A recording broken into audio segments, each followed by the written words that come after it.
नमस्कार. MPSC target या चॅनलवर आपल्या सर्वांचे स्वागत आहे. तर आज आपण बघत आहे राज्यघटना या टॉपिकबद्दल PYQ. तर ही सिरीज कंटिन्यू चालू असणार आहे आणि या टॉपिकचे क्वेश्चन आपण आप्पा हातनुरी सरांच्या 21,000 प्रश्नसंच या बुकमधून ही सिरीज कंप्लीट करणार आहोत. तर चला आजचा पहिला प्रश्न बघूया. आजचा पहिला टॉपिक आहे ऐतिहासिक पार्श्वभूमी आणि याचा पहिला प्रश्न आहे अचूक जोड्या लावा. तर थॉमस हॉब्स, फेड्रिक हायेक, रॉबर्ट नॉझिक आणि रुसो. तर याचा पर्याय आहे पर्याय नंबर 2. या प्रश्नाचे योग्य उत्तर आहे.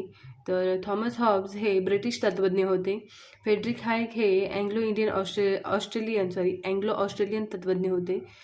रॉबर्ट नॉझिक हे अमेरिकन तत्त्वज्ञ होते आणि रुसो हे फ्रेंच राज्यक्रांतीचा जनक होते. तर या प्रश्नाबद्दल तुम्हाला संपूर्ण माहिती हवी असेल तर 11वीच्या राज्यघटना या पुस्तकात तुम्हाला त्याच्याबद्दल माहिती मिळून जाईल. तर चला दुसरा प्रश्न बघूया. मॉन्टी चेम्सफोर्ड या नावाने ओळखला जाणारा भारतीय घटनात्मक सुधारणाविषयक अहवाल डॅशमध्ये प्रसिद्ध करण्यात आला. तर याचा योग्य पर्याय आहे पर्याय नंबर 3. जुलै 1918 मध्ये प्रसिद्ध करण्यात आला होता सुधारणाविषयक अहवाल. तर प्रश्न 3. डॅशचा इंडियन काउन्सिल ॲक्ट भारतीय राज्यघटनेच्या इतिहासातील एक महत्त्वपूर्ण टप्पा आहे. तर याचा योग्य पर्याय आहे पर्याय नंबर 2. 1861. प्रश्न 4. घटनात्मक सुधारणांचा विचार करण्यासाठी सरकारने नोव्हेंबर 1930 मध्ये लंडन येथे गोलमेज परिषद घेण्याचे ठरवले. डॅश गोलमेज परिषदेनंतर ब्रिटिश सरकारने मार्च 1933 मध्ये नव्या राज्यघटनेची रूपरेषा असलेली श्वेतपत्रिका प्रसिद्ध केली. तर पर्याय नंबर 3 म्हणजेच तिसऱ्या गोलमेज परिषदेनंतर. पर्याय नंबर 3 या प्रश्नाचे योग्य उत्तर आहे. प्रश्न 5. भारतीय राज्यघटनेमध्ये केंद्र आणि घटक राज्य यांच्यात जी अधिकार विभागणी करण्यात आली आहे त्यांची पायाभरणी खालीलपैकी कशातून दिसते. तर याचा योग्य पर्याय आहे पर्याय number 3. Government of India act 1935.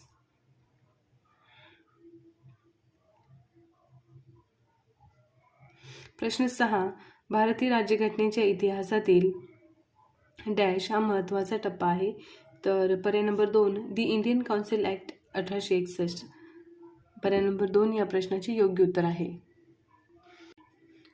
प्रश्न 7. भारत सरकार कायदा 1935 बाबत खालीलपैकी कोणते विधान चुकीचे आहे. तर पर्याय नंबर 2. या कायद्यान्वये भारतामध्ये केंद्रात प्रथमच द्विगृही कायदेमंडळांची निर्मिती करण्यात आली. पर्याय नंबर 2 या प्रश्नाचे उत्तर आहे. प्रश्न 8. 1935च्या भारत सरकारच्या कायद्यासंदर्भात खालील विधाने विचारात घ्या. तर याचा योग्य पर्याय आहे बरोबर विधान निवडायचे आहे. ह्या कायद्यामुळे प्रांतिक स्वायत्तता प्राप्त झाली आणि फेडरल कोर्टाची स्थापना या कायद्यानुसार झाली. तर पर्याय नंबर 1 आणि ब या प्रश्नाची योग्य उत्तर आहे. 15 ऑगस्ट 1943 पर्यंत सुधारित भारत सरकार कायदा 1935 अंतर्गत डॅश भाग डॅश विभाग म्हणजेच कलमे आणि डॅश परिशिष्टे होती. तर पर्याय नंबर 2 14 भाग 321 विभाग म्हणजेच कलमे आणि 10 परिशिष्टे होती. पर्याय नंबर 2 या प्रश्नाचे योग्य उत्तर आहे. प्रश्न 10. खालीलपैकी कोणती जोडी बरोबर आहे असे त्यांनी विचारले आहे. तर पर्याय नंबर 4. 1997चा कायदा जबाबदारीची शासन पद्धती. तर पर्याय नंबर 4 या प्रश्नाचे योग्य उत्तर आहे. प्रश्न 11. 1935च्या कायद्यातील पुढीलपैकी कोणत्या तरतुदी अंमलात आणल्या नाहीत. तर पर्याय आहे ब भारतीय संघराज्य आणि क केंद्रशासित द्विदल राज्य पद्धती. या दोन्हीही तरतुदी अंमलात आणल्या नाहीत म्हणून पर्याय नंबर 2 ब आणि क या प्रश्नाचे योग्य उत्तर आहे. प्रश्न 12. विधान ए. भारत सरकार कायदा 1935 अनुसार शेषाधिकार केंद्रीय विधिमंडळाकडे दिलेले होते. कारण आर. भारत सरकार कायदा 1935 अनुसार संघराज्य, प्रांतिक आणि समवर्ती अशा 3 सूचीमध्ये विषयांची विभागणी केली गेली होती. तर याचा योग्य पर्याय आहे पर्याय नंबर 4. ए चूक आहे तर आर बरोबर आहे. पर्याय नंबर 4 या प्रश्नाचे योग्य उत्तर आहे. प्रश्न 13. खालीलपैकी कोणते विधान चुकीचे आहे असे त्यांनी विचारले आहे. तर पर्याय नंबर 2. 1935च्या गव्हर्नमेंट ऑफ इंडिया ॲक्ट अन्वये भारतीय विधानमंडळ हे द्विगृहात्मक विधानमंडळाच्या रचनेत रूपांतरित झाले. पर्याय नंबर 2 या प्रश्नाचे उत्तर आहे. प्रश्न 14. खालीलपैकी कोणत्या कायद्यानुसार कलकत्ता येथे सर्वोच्च न्यायालयाची स्थापना करण्यात आली तसेच भारतात केंद्रीय प्रशासन व्यवस्थेची पायाभरणी झाली? तर याचा योग्य पर्याय आहे पर्याय नंबर 4, 1773चा रेग्युलेटिंग ॲक्ट. प्रश्न 15. खालील विधाने विचारात घ्या. तर 1935च्या कायद्याने उर्वरित अधिकार हे भारताच्या गव्हर्नर जनरलकडे होते. तर हे योग्य आहे. आणि अमेरिकेत उर्वरित अधिकार हे राज्यांकडे देण्यात आले आहेत.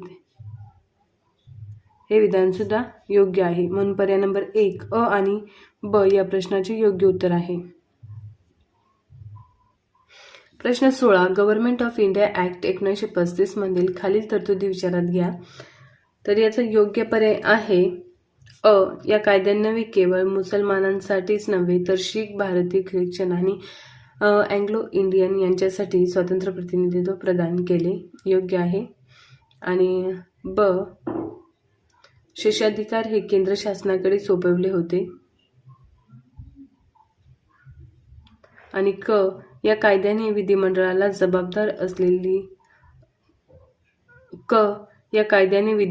जबाबदार असलेला ना कोणी सल्लागार अथवा ना कोणी मंत्री परिषद नियुक्त केली गेली. म्हणजेच पर्याय नंबर 3 आणि बरोबर आहेत. प्रश्न 17. महाराष्ट्र शासनाने डॅश यांचे सेवानिवृत्तीचे वय 58 वरून 60 वर्ष असे वाढविले आहे. तर याचा योग्य पर्याय आहे पर्याय नंबर 3 ए प्रवर्गातील वैद्यकीय अधिकारी. प्रश्न 18. केंद्राकडून राज्यांना निर्देश देण्यासाठीची कल्पना आपल्या घटनाकारांनी प्रश्न 18. केंद्राकडून राज्यांना निर्देश देण्याची कल्पना आपल्या घटनाकारांनी डॅश कडून घेतलेली आहे. तर याचा योग्य पर्याय आहे पर्याय नंबर 3 1935चा भारत सरकार कायदा. प्रश्न 19. खालील विधाने विचारात घ्या. तर राज्यघटनेतील केंद्र राज्य यांच्यातील प्रशासकीय संबंध अनुच्छेद 256 आणि आणीबाणी विषयक तरतुदी अनुच्छेद 352, 353, 356 या 1935च्या कायद्याने जे सुचविले होते त्यांच्याशी जुळणाऱ्या आहेत. राज्यघटनेतील प्रौढ मताधिकारांनी संबंधितांच्या तरतुदी देखील 1935च्या कायद्याने जे सुचविले होते त्यांच्याशी जुळणाऱ्या आहेत. तर याचा योग्य पर्याय आहे अविधान बरोबर आहे आणि चुकीचे आहे. पर्याय नंबर 1 या प्रश्नाचे योग्य उत्तर आहे. प्रश्न 20. भारत सरकार कायदा 1935 प्रमाणे केलेल्या मुंबई प्रांतांच्या विधान परिषदेची पहिली सभा 20 जुलै 1937 रोजी डॅश येथे झाली.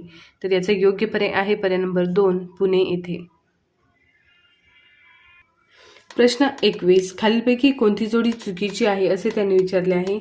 तर पर्याय नंबर 3 बंगालची फाळणी 1915 ही जोडी चुकीची आहे.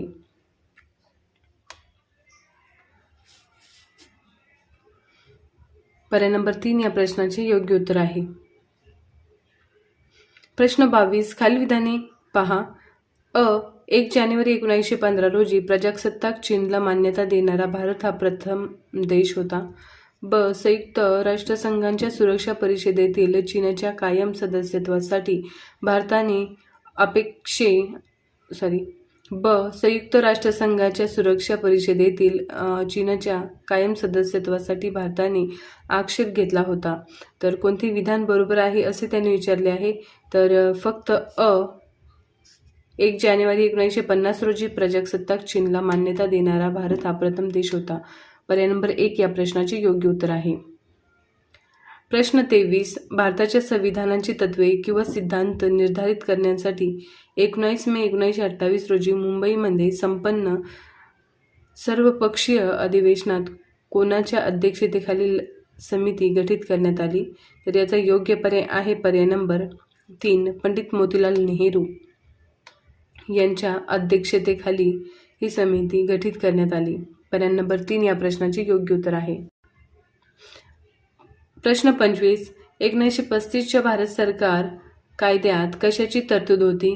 तर 1935च्या भारत सरकारच्या कायद्यात प्रांतिक स्वायत्तता याची तरतूद होती. पर्याय नंबर 4 या प्रश्नाचे योग्य उत्तर आहे. प्रश्न 26. ब्रिटिश काळात स्वातंत्र्य निर्वाचन आयोगाची तरतूद कोणत्या सुधारणा कायद्यात होती?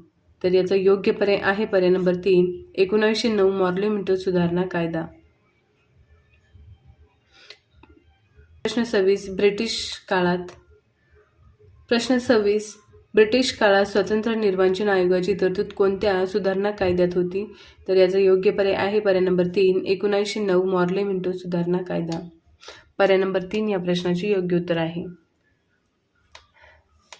तर पुढच्या टॉपिकमध्ये आपण घटनेची निर्मिती हा टॉपिक घेणार आहोत. तर अशाच पद्धतीने व्हिडिओ बघण्यासाठी आपल्या चॅनलला सबस्क्राईब करा, व्हिडिओला लाईक करा.